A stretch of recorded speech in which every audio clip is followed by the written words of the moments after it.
ces héros de la vengeance, s'ils nous passionnent et nous fascinent tellement, si on aime tellement les films de vengeance, si on aime tellement se dire qu'il y a une réparation du mal et qu'on a même pu infliger le mal qu'on a subi, s'il y a cette jouissance-là aussi, eh bien, c'est sans doute parce que nous savons fondamentalement que ce système de la vengeance qui nous fascine chez les héros n'est pas littéralement applicable de façon mathématique, de façon universelle.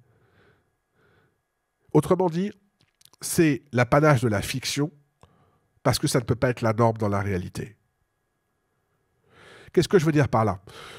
Je veux dire par là que la société s'est précisément constituée, je parlais du tribunal d'Athéna qui érige la justice, contre l'idée de cette loi du talion, œil pour œil, dent pour dent, tu m'as fait ci, je te fais ça.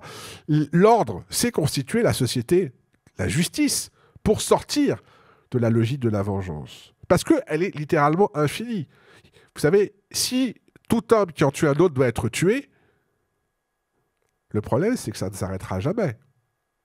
Et si vous prenez une règle très simple qui est celle de Kant, qui est, imagine que cette action devient universelle. Littéralement, imagine que la maxime de ton action devient une loi universelle. Autrement dit, imagine que ce que tu fais toi, tout le monde le fait. Voilà, imagine que toi qui te venges, eh bien, tout le monde fait comme toi et tout le monde se venge. Le monde n'est pas vivable. Littéralement, le monde n'est pas vivable. C'est que si c'est appliqué, parce que celui qui se venge, eh bien, celui sur lequel il s'est vengé, il va se venger à son tour.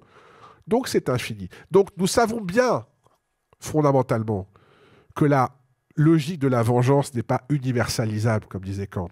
Qu'on ne peut pas l'appliquer en réalité absolument. On peut la rêver, on peut la fantasmer. Mais c'est ça, sans doute aussi, qui nous fascine chez ces héros de la vengeance. C'est-à-dire leur dimension mythique.